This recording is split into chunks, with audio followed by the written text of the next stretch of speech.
Well, hello again, internet friends. It's me again. It's Mo. So, we're here to talk today about gap insurance and whether or not you should get gap insurance and what would be the triggers for you to decide, yes, I should get it or I shouldn't get it.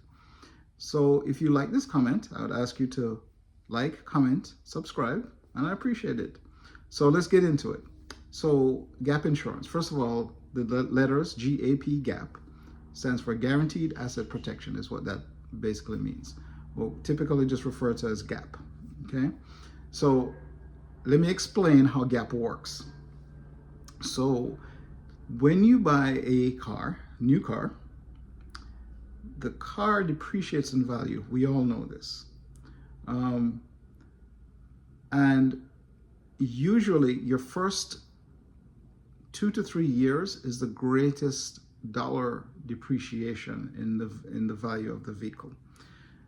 So what would happen is, if you were involved in an accident where the car is a total loss, that your insurance company does not pay your loan balance. It only pays what the value of the car is. So typically what happens is, when you're paying just your regular monthly payment on the car, in the first part of your loan, there's more money going to interest than to paying down the car. So you're paying less on the car than the car is depreciating, if that makes sense, right? So let's say the car is depreciating at the rate of $100 a month, just random math, but you're only paying $25 a month into the principal on the loan.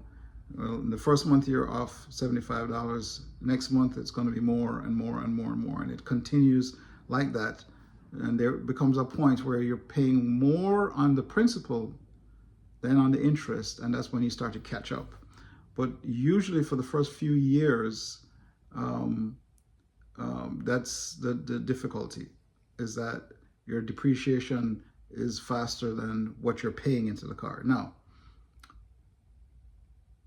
typically you want to get GAP if you're not putting a lot of money down.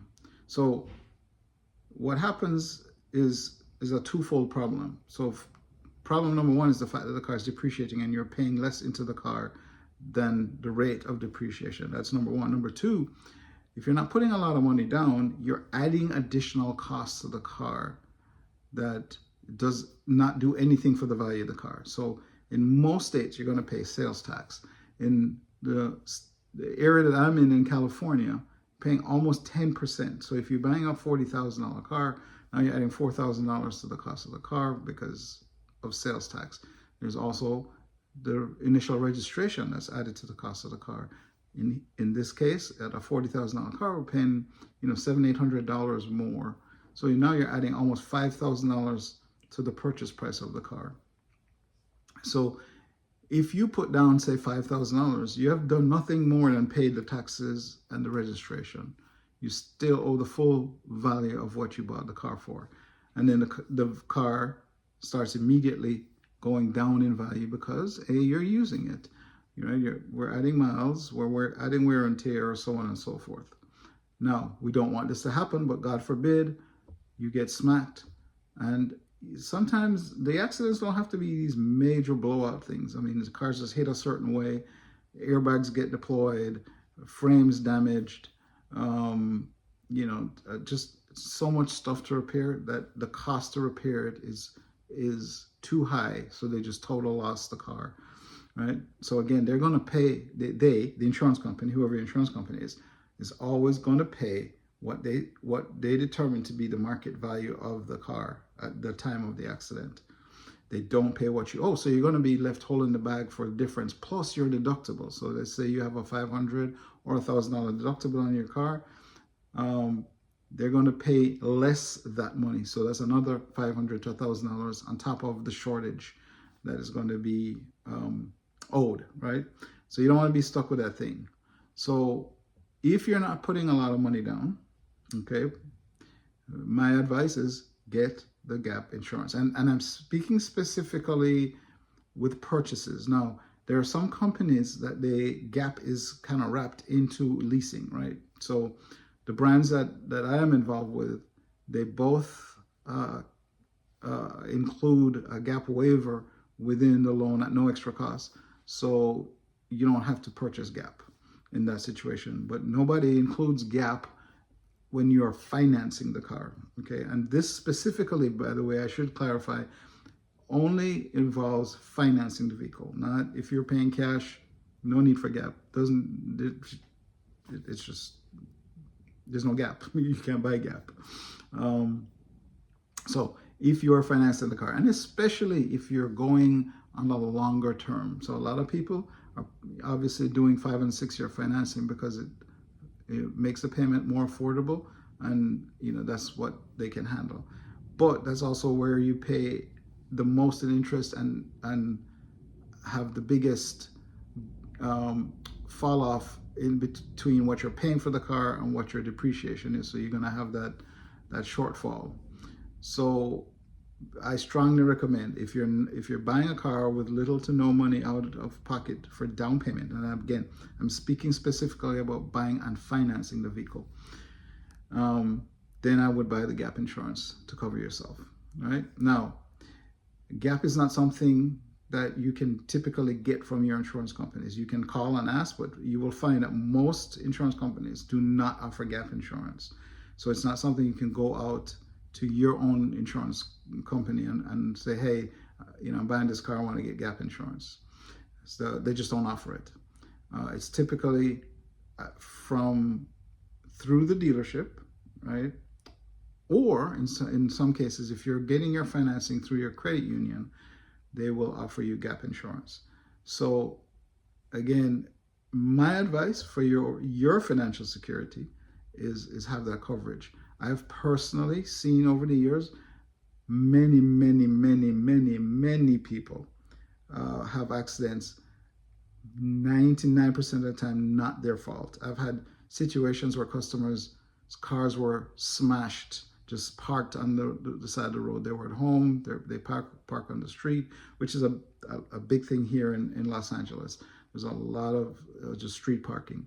And somebody whacks your car, you don't even know till you go out the next day and it's just crushed. It happens often. So I've been very, very grateful to witness the customers' relief to know that they were financially protected, and that gave them the ability to just go ahead and buy a new car, because between their insurance and the Gap insurance, everything is covered. Something I forgot to mention, there are some Gap policies, and you just ask who you're dealing with, that even covers the deductible up to $1,000. So like the products that we do offer, the product that we offer does do that. So you wouldn't even have to pay your deductible. It would cover, that shortfall plus your deductible. So short topic today. Don't have to really get into a whole lot of it, a lot of stuff, excuse me. And obviously, again, to me, it makes sense to buy that insurance if you don't have enough money to put down on the vehicle, and you want to protect yourself. It's a good idea to have that Gap coverage. Now I'm going to digress a little bit and then come back to just wrap this up. There are probably advisors, financial advisor, there was always tell you not to buy additional stuff on cars. You can't, in my opinion, you cannot just make blanket statements with regards to that. Different people have different circumstances. You may be in a situation where you didn't plan for something to happen. You had an older car, it broke down, you need to have transportation to get to work, to take the kids to school, to get around. And you just had to make a move, just were not ready to deal with it. Stuff happens, right?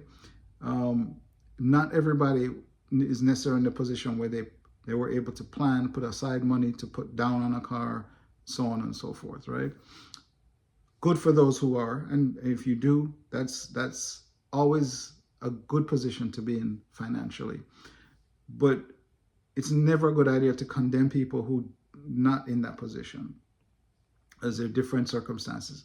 Some of it is could be personal, some of it is circumstantial, you know, all kind of different things. So the best thing you can do for yourself is to protect your financial self, right? And in this particular situation, like I said, if you're getting a car and it's just a matter where you just didn't have the money to do it, or even if you chose not to do it, right? I would personally recommend that you cover yourself in the event of some catastrophic event, such as a total loss, and then basically you're just in position to go ahead and get yourself another car, you know, once that whole situation clears up. So that's my opinion. Hopefully it's helpful, and I appreciate you guys watching. So thank you so much. Peace.